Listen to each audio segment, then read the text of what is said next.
अस्सलाम वालेकुम। इस वीडियो में हम बात करेंगे ट्रेपोनेमा के। Treponema palladium. ट्रेपोनेमा पैलिडियम क्या है? बेसिकली ये स्पायरोकीट है, यानी ये स्पायरल शेप रॉड है। एंड ये क्या कराता है? ये सिफिलिस कॉज कराता है। इसकी भी आप पीछे से समरी से पढ़ सकते हैं, समरी में अच्छा लिखा है। इसकी क्या, ये भी वैसे one of the most important bacteria, क्योंकि सेक्शुअली ट्रांसमिटेड डिजीज़ करा रहा है। इसकी कुछ इंपॉर्टेंट प्रॉपर्टीज़ क्या हैं कि ये they have not been grown on any bacteriologic media या ऑन एनी सेल कल्चर। और ये बहुत ये कहते हैं किसी भी, हमने इसको आज तक किसी भी मीडिया में और किसी भी सेल कल्चर में इसको ग्रो नहीं कर सके। वैसे जो इसकी ग्रोथ होती है, इट ग्रोज वेरी स्लोली। और हम अभी आगे इसकी ट्रीटमेंट पढ़ेंगे, इसकी ट्रीटमेंट के लिए क्या दिया जाता है, क्योंकि ये बहुत स्लोली ग्रो करता है तो हम इसकी ट्रीटमेंट के लिए बेंजाथीन पेनिसिलिन देते हैं। और बेंजाथीन पेनिसिलिन क्या है, क्योंकि ये बहुत स्लोली ग्रो करे तो जो बेंजाथीन पेनिसिलिन होती है वो भी अपनी पेनिसिलिन को बहुत स्लोली रिलीज़ करती है, जिससे फॉर क्या कहते हैं, for large period of time के, मतलब फॉर मैनी वीक्स आपकी बॉडी के अंदर जो पेनिसिलिन है उसकी बैक्टीरियासाइडल कॉन्सेंट्रेशंस रहेंगी, ताकि टी पैलिडियम को ख़त्म कर दिया जाए। हम अभी आगे पढ़ेंगे पेनिसिलिन किस तरह ट्रीटमेंट में दी जाती है। बाकी इसकी ट्रांसमिशन कैसे होती है? ट्रांसमिशन यही होती है कि through sexual contact, through intimate contact, क्योंकि जो स्पायरोकीट कंटेनिंग लीजन्स होते हैं ये यूजुअली जो जेनेटेलिया हो गया, जो माउथ हो गया और जो एनस हो गया, इन्फेक्टेड पर्सन के माउथ, जेनेटेलिया, एक्सटर्नल जेनेटेलिया और एनस, यहाँ पे ज़्यादातर ये वाले स्पायरोकीट्स देखे जाते हैं। तो ऑब्वियसली अगर हम इन्हीं जगहों से कांटेक्ट करेंगे तो इस जगह से कांटेक्ट करने के थ्रू आपको सिफिलिस हो सकता है। उसके अलावा इनका वो ट्रांसमिशन का मोड क्या है? इसका दूसरा ट्रांसमिशन का मोड ये है कि जो प्रेग्नेंट फीमेल्स होती हैं उनसे उनके फीटस में थ्रू प्लासेंटा, ये क्या कहते हैं, ट्रांसमिट हो सकता है। अब इसकी पैथोजेनेसिस क्या है? इसकी पैथोजेनेसिस याद रखना, it is very very important. क्योंकि इसकी इंपॉर्टेंट क्यों है? क्योंकि बेसिकली हम अभी देखेंगे कि ये कराता क्या है। इसके कोई इंपॉर्टेंट टॉक्सिन्स या एंजाइम्स नहीं है, और ये यूजुअली जो एंडोथीलियम है स्मॉल ब्लड वेसल्स का, उनको इन्फेक्ट करके एंड आर्थराइटिस कराता है। लेकिन इसकी पैथोजेनेसिस में इसके वो एक तरफ से तीन टर्म्स आती हैं: प्राइमरी सिफिलिस, सेकेंडरी सिफिलिस और टर्शरी सिफिलिस। तो ये चीज़ हमें याद रखनी। प्राइमरी सिफिलिस में क्या होता है कि जो प्राइमरी सिफिलिस होगा उसमें जो स्पायरोकीट्स होंगे they will multiply at the site of inoculation, और वहाँ पे मल्टीप्लाई होकर क्या कराएंगे, वो लोकल नॉन टेंडर से अल्सर्स प्रोड्यूस करेंगे, जो कि 2 to 10 वीक्स में प्रोड्यूस हो जाते हैं। और जो लोकल नॉन टेंडर अल्सर्स होते हैं उनको हम कहते हैं शैंक्रा। और ये शैंक्रा ने यहाँ पे दिखाया हुआ है किसी मेल के एक्सटर्नल जेनेटेलिया में, ये जो अल्सर है दिस इज़ बेसिकली शैंक्रा। ये प्राइमरी सिफिलिस में देखा जाता है। और होता है कि ये जो अल्सर्स होते हैं ये खुद ब खुद ही हील कर जाते हैं, लेकिन क्योंकि इनके अंदर स्पायरोकीट होता है, इन लीजन्स में स्पायरोकीट होता है, तो जो स्पायरोकीट होता है वो फिर यहाँ से ब्लड स्ट्रीम के अंदर आपका स्प्रेड कर जाता है और बैक्टीरिया कॉज कर देता है। ये थी प्राइमरी सिफिलिस। प्राइमरी सिफिलिस होने के 1 से 3 महीने बाद आपको हो सकता है कि आपको सेकेंडरी सिफिलिस हो जाए। सेकेंडरी सिफिलिस में क्या होगा? सेकेंडरी सिफिलिस में हमको पाम्स और सोल्स में मैक्यूलोपेपुलर रैश मिलेगा। वो मैक्यूलोपेपुलर रैश कैसा होता है? ये इस तरह का होता है। मैक्यूलोपेपुलर रैश हमको पाम्स या सोल्स में मिलता है, या हमको जो अपनी एक्सटर्नल जेनेटेलिया वाली साइड है वहाँ पे मॉइस्ट से लीजन्स मिलेंगे, जिनको हम कहेंगे कॉन्डिलोमेटा लाटा, जो कि सेकेंडरी सिफिलिस में देखे जाएंगे। कि एक तो मैक्यूलोपेपुलरी रैश मिल रहे हैं पाम्स और सोल्स में, दूसरा मॉइस्ट से लीजन्स मिल रहे हैं जेनेटल एरिया में, जिसको हम कह रहे हैं कॉन्डिलोमेटा लाटा। और जो ये वाले लीजन्स होते हैं कॉन्डिलोमेटा लाटा और ये मैक्यूलोपेपुलर रैश, इनके अंदर भी they are also very rich in spirochaetes and they are highly infectious. लेकिन इनका भी ये देखा है कि ये भी खुद ब खुद आपके स्पॉन्टेनियसली हील कर जाते हैं। इसके अलावा सेकेंडरी सिफिलिस में कौन कौन से सिम्टम्स मिल सकते हैं हमको? Wait loss, anorexia, malaise, low grade fever, headache, myalgias, generalised lymphadenopathy, pharyngitis, meningitis, nephritis और हेपेटाइटिस भी देखा जाता है। लेकिन याद रखना कि कुछ ऐसे भी पेशेंट्स होते हैं जिनमें प्राइमरी और सेकेंडरी सिफिलिस के सिम्टम्स नहीं आएंगे, लेकिन उनके अंदर इन्फेक्शन हो रहा होगा, ये भी देखा गया है। ठीक है, अब प्राइमरी सिफिलिस हो गया, सेकेंडरी सिफिलिस हो गया। सेकेंडरी सिफिलिस के बाद क्या होगा? जब आप सेकेंडरी आपका वो हो गया, सेकेंडरी स्टेज के थ्रू आप गुजर गए, जो 1/3 लोग होंगे ना, 1/3 लोग में क्या होगा कि सेकेंडरी सिफिलिस होने के बाद वो खुद ब खुद ही क्योर हो जाएंगे, उनको किसी ट्रीटमेंट की ज़रूरत नहीं होगी। बाकी 1/3 जो होंगे उनमें क्या होगा, वो they will remain latent. Latent का क्या मतलब है कि उनमें कोई लीजन्स अपेयर तो नहीं हो रहे होंगे, लेकिन जब हम उनका सीरोलॉजिक टेस्ट कराएंगे तो सीरोलॉजिक टेस्ट उनका पॉजिटिव आ रहा होगा। अब वो जो लेटेंट वाले लोग होंगे ना, उनको हमने फर्दर 2 कैटेगरीज में डिवाइड किया हुआ है: early latent and let latent. जो अर्ली लेटेंट स्टेज में होंगे पेशेंट्स, उनमें क्या होगा कि जो अर्ली लेटेंट स्टेज में वो होंगे पेशेंट्स होंगे, उनका जो लेटेंट पीरियड होगा it will last from 1 to 2 year after the secondary stage. और उनमें क्या देखा जाएगा कि उनमें जो सेकेंडरी सिफिलिस के जो सिम्टम्स थे ये वापस रीअपेयर होने लग जाएंगे। और जो ये वाले पेशेंट्स होते हैं ये काफ़ी इन्फेक्शियस होते हैं, ये दूसरों को इन्फेक्ट कर सकते हैं।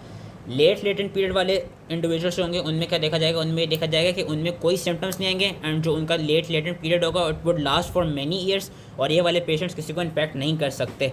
तो अर्ली लेटेंट और लेट लेटेंट में डिफरेंसेस क्या है? अर्ली लेटेंट वाले सिर्फ 1 से 2 साल तक रहेंगे, इन्फेक्शन कॉज करा सकते हैं, और क्या कहते हैं जो लेट लेटेंट वाले हैं वो उनमें क्या है कि वो उनमें कोई इन्फेक्शंस नहीं होंगे, और सॉरी वो इन्फेक्शंस कॉज नहीं करा सकते, वो काफ़ी देर तक उनमें वो पीरियड रहेगा। और एक और जो डिफरेंस था वो ये है कि जो अर्ली लेटेंट वाले पेशेंट्स हैं उनमें जो सिम्टम्स हैं वो रिपेयर हो सकते हैं, वेरस लेट लेटेंट वाले पेशेंट्स में सिम्टम्स रिपेयर नहीं होते। तो ये तो एक और 1/3 थी। एक 1/3 खुद बहुत क्लियर हो गया, दूसरा 1/3 में लेटेंट स्टेज आ गई। जो तीसरा 1/3 होगा, तीसरे 1/3 में क्या होगा कि उनमें डिजीज़ प्रोग्रेस करेगी और वो अपनी फाइनल टर्शरी स्टेज पे चली जाएगी।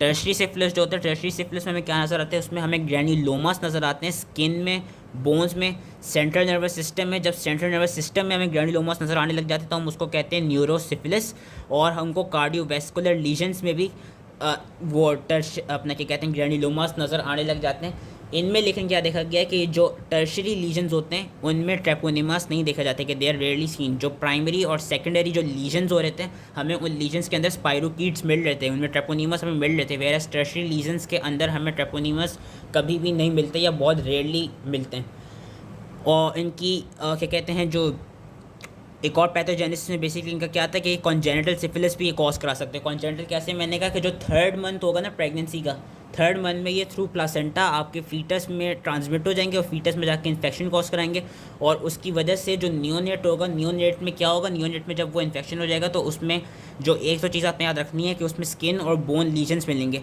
और वो स्किन और बोन लीजन्स किस तरह के मिलेंगे? हचिनसन्स टीथ मिल सकते हैं, mulberry molars, sabre shins, saddle nose, rhagades, snuffles, frontal bossings, hepatosplenomegaly, interstitial keratitis, 8 nerve deafness या इवन स्टल बर्थ, ये सारे तरह के सिम्टम्स हमें मिल सकते हैं। लेकिन इसमें जो स्किन और बोन लीजन्स हैं और जो हेपेटोस्प्लीनोमेगेली, इसको प्लीज़ याद रख लीजिएगा, अगर बाकी सारे ना याद हो सकते हो। ये कॉन्जेनिटल सिफिलिस के केस में हमको मिलते हैं। तो जो प्रेग्नेंट फीमेल होती हैं उनको ये गाइडेंस दी जाती है कि वो एटलीस्ट 2 दफ़ा अपनी ड्यूरिंग प्रेगनेंसी सिफिलिस का टेस्ट करें ताकि उनका बच्चा एक तरफ से ख़तरे से बच जाए। अब इसकी लेबॉर्ट्री डायग्नोसिस क्या है? लेबॉर्ट्री डायग्नोसिस की 3 तरह की होती हैं, microscopic, non specific serologic test और स्पेसिफिक सीरोलॉजिक टेस्ट। जो माइक्रोस्कोपिक होती हैं, माइक्रोस्कोपिक में क्या मिलता है कि जो प्राइमरी और सेकेंडरी सिफिलिस था जिसमें हमें शैंक्रास और कॉन्डिलोमेटा लाटा मिल रहा था, ये हम through dark field microscopy check करते हैं या through direct fluorescent antibody test. इसका याद रखना है कि जो ट्रेपोनेमा पैलिडियम है ये हमको ग्राम स्टेनिंग में नहीं मिलता, इसको हम डार्क फील्ड माइक्रोस्कोपी से या डायरेक्ट फ्लोरेसेंट एंटीबॉडी टेस्ट के थ्रू देख सकते हैं। और टर्शियरी सिफिलिस का भी है कि टर्शियरी सिफिलिस को भी हम फ्लोरेसेंट एंटीबॉडी टेस्ट के थ्रू देख सकते हैं। जो नॉन स्पेसिफिक सीरोलॉजिक है ना, नॉन स्पेसिफिक सीरोलॉजिक, उसमें क्या आपने याद रखना है? नॉन स्पेसिफिक और स्पेसिफिक सीरोलॉजिक टेस्ट में ये चीज़ याद रखनी है कि सबसे पहले नॉन स्पेसिफिक का बताता हूँ। जो नॉन स्पेसिफिक होगा, नॉन स्पेसिफिक सीरोलॉजिक टेस्ट में जो हम एंटीजन यूज़ कर रहे होंगे इट वुड बी नॉन ट्रेपोनेमल। जो इसमें एंटीजन यूज़ हो रहा होगा ना, उसमें एंटीजन कौन सा होगा? उसमें cardiolipin from beef heart, cardiolipin को जो बीफ हार्ट से एक्सट्रैक्ट किया गया था उसको हम एज अ एंटीजन यूज़ कराते हैं। और उसमें हम बेसिकली कर क्या रहे होते हैं, इस एंटीजन को हम जिन पेशेंट में सिफिलिस डिटेक्ट हुआ होगा उनके सीरम में एंटीबॉडीज़ कुछ होंगी, उन एंटीबॉडीज़ के ख़िलाफ़ हम क्या कहते हैं इस एंटीजन का रिएक्शन कराते हैं। और वो जो एंटीबॉडीज़ होती हैं वो आईजीजी और आईजीएम का मिक्सचर्स होती हैं, और हम एक फ्लोकुलेशन टेस्ट करते हैं। ये चीज़ याद रखनी है कि जो हम एंटीजन और एंटीबॉडी के दरमियान रिएक्शन चेक कर रहे होते हैं वो हम कौन से टेस्ट के थ्रू चेक करते हैं? एक तो VDRL टेस्ट के थ्रू जो कि venereal disease research laboratory test होता है, और एक RPR टेस्ट के थ्रू जो कि रैपिड प्लाज्मा रीजन टेस्ट होता है। VDRL और RPR टेस्ट में हम बेसिकली क्या डिटेक्ट कर रहे होते हैं? हम एंटीबॉडीज़ की प्रेजेंस डिटेक्ट कर रहे होते हैं, और ये हमको प्राइमरी एंड सेकेंडरी सिफिलिस के केस में पॉजिटिव मिलता है। लेकिन इसमें जो इंपॉर्टेंट चीज़ याद रखनी है वो याद रखनी है कि after the treatment it decreases. जो एंटीबॉडीज़ होती हैं ये डिक्रीजेस आफ्टर इफेक्टिव ट्रीटमेंट के जो रिजल्ट्स होते हैं नॉन स्पेसिफिक टेस्ट के वो आफ्टर ट्रीटमेंट नेगेटिव मिलते हैं। जो स्पेसिफिक सीरोलॉजिक टेस्ट होते हैं ना उसमें हमको नेगेटिव नहीं मिल रहे होते। स्पेसिफिक सीरोलॉजिक टेस्ट में क्या होता है जो कि आपने बेसिकली याद रखना है कि नॉन स्पेसिफिक में हमने देखा था, नॉन स्पेसिफिक में हम जो एंटीजन यूज़ कर रहे थे वो था नॉन ट्रेपोनेमल एंटीजन। स्पेसिफिक में जो हम एंटीजन यूज़ कर रहे होते हैं वो होता है स्पेसिफिक, वो होता है ट्रेपोनेमल एंटीजन जो कि basically killed Treponema palladium use हो रहा होता है। उसको हम किस में रिएक्ट कराते हैं? हम इम्यूनोफ्लोरेसेंस एसे में या हीमोग्लूटिनेशन एसेज में हम उसको रिएक्ट करा रहे होते हैं। किससे रिएक्ट करा रहे होते हैं? अगेन जो पेशेंट की जो स्पेसिफिक जो एंटीबॉडीज़ होती हैं पेशेंट के सीरम में उनके खिलाफ हम रिएक्ट करा रहे होते हैं। इसमें आपने जो FTA ABS है जो इम्यूनोफ्लोरेसेंस ऐसे वाला है इसको याद रखना है, क्योंकि पीछे समरी वाला भी ये क्या कहते हैं नाम दिया गया, इस नाम को याद रख लेना है कि ये वाले टेस्ट के थ्रू हम चेक कर रहे होते हैं इसमें जो एक इंपॉर्टेंट चीज़ याद रखनी है कि जो स्पेसिफिक सीरोलॉजिक टेस्ट है ये हमको it will remain positive for life. जो नॉन स्पेसिफिक था, नॉन स्पेसिफिक क्या था कि वो आफ्टर ट्रीटमेंट नेगेटिव मिल रहा था। स्पेसिफिक क्या, specific would remain positive for life. इसमें देखा गया कि एंटीबॉडीज यूजली 2 से 3 वीक्स के बाद अराइज करने लग जाती हैं और and then after that they results are positive for the क्या कहते हैं for rest of their life. Whereas जो नॉन स्पेसिफिक थे उसमें हमें मिल रहा था कि आफ्टर द ट्रीटमेंट वो नेगेटिव क्या कहते हैं जो टेस्ट था वो नेगेटिव मिल रहा था। तो ये दो चीज़ें थी जो कि नॉन स्पेसिफिक और स्पेसिफिक में याद रखनी थी। एक दफ़ा रिवाइज करा देता हूँ। नॉन स्पेसिफिक में नॉन ट्रेपोनेमल एंटीजन था जो कि था कार्डियोलिपिन। स्पेसिफिक में स्पेसिफिक एंटीजन है जो कि टी पैलिडियम। इसके लिए जो टेस्ट कर रहे हैं वो हम VDRL और RPR टेस्ट कर रहे हैं। इसके लिए जो हम टेस्ट कर रहे हैं वो हम FDA ABS वाला टेस्ट कर रहे हैं। इसमें आफ्टर ट्रीटमेंट जो एंटीबॉडी का टेस्ट है वो नेगेटिव मिल रहा है, वेरेस इसमें जो एंटीबॉडीज़ का टेस्ट है it will remain positive for life. अब इसकी ट्रीटमेंट कैसे होती है इसमें, क्योंकि इसके खिलाफ इसमें कोई पेनिसिलिन के खिलाफ रेजिस्टेंस नहीं देखी गई है, तो पेनिसिलिन जी इसकी इफेक्टिव ट्रीटमेंट होती है एवरी सिंगल स्टेज के लिए। ऑल तीनों स्टेजेस के लिए पेनिसिलिन जी देखा जाता है। लेकिन इसका ये देखा गया कि जो बेंज़ोथाइन पेनिसिलिन जी है वो जो अर्ली स्टेजेस होती हैं प्राइमरी और सेकेंडरी सिफिलिस उनको ट्रीट कर देती हैं। और बेंज़ोथाइन पेनिसिलिन क्यों देते हैं वो मैंने अभी कहा था, क्योंकि ये वाले जो ऑर्गेनिज्म है ये स्लोली ग्रो करते हैं, तो इसलिए बेंज़ोथाइन पेनिसिलिन दी जाती है। क्योंकि जो बेंज़ोथाइन पेनिसिलिन होती है, बेंज़ोथाइन पेनिसिलिन में से जो पेनिसिलिन होती है वो खुद स्लोली रिलीज़ होती है और वो स्लोली रिलीज़ होकर अब for long period of time अपनी बैक्टीरियासाइडल कॉन्सेंट्रेशंस रख सकती है। तो इसलिए हम बेंज़ोथाइन पेनिसिलिन देते हैं। लेकिन ये देखा गया कि अगर कुछ लोग पेनिसिलिन के खिलाफ एलर्जिक हों तो उनमें हम डॉक्सासाइक्लिन यूज़ करते हैं फॉर क्या कहते हैं प्रोलॉन्ग पीरियड्स ऑफ टाइम। जो टर्शरी सिफिलिस है, टर्शरी सिफिलिस के लिए अगेन बेंज़ोथाइन पेनिसिलिन जी देते हैं, लेकिन उसकी 3 डोजेस रिकमेंडेड होती हैं। और जिन पेशेंट्स को न्यूरोसिफिलिस हो गया उनमें हमें high doses of aqueous penicillin G चाहिए होती है ताकि जो एक्वस पेनिसिलिन जी हो वो ईजिली पेनिट्रेट कर सके सेंट्रल नर्वस सिस्टम में। तो इसकी ट्रीटमेंट ये रखनी थी कि पेनिसिलिन जी और बेंज़ोथाइन पेनिसिलिन जी इसकी ट्रीटमेंट है। और बेंज़ोथाइन पेनिसिलिन जी प्राइमरी और सेकेंडरी को क्योर कर लेती है। टर्शरी के लिए हमें 3 डोजेस रिक्वायर्ड होती हैं। इसमें क्या देखा गया कि जब आप जो पेशेंट होते हैं सेकेंडरी सिफिलिस के, जब उनको आप पेनिसिलिन देते हैं तो उनमें एक साइड इफेक्ट टाइप के लिए उनमें एक रिएक्शन देखा जाता है जिसका नाम होता है जेरेश हर्क्सहाइमर रिएक्शन। जेरेश हर्क्सहाइमर रिएक्शन बेसिकली होता क्या है कि जो सेकेंडरी सिफिलिस के पेशेंट में जब पेनिसिलिन दिया जाता है तो वो जो पेशेंट होते हैं they usually experience fever, chills, myalgias and influenza like symptoms.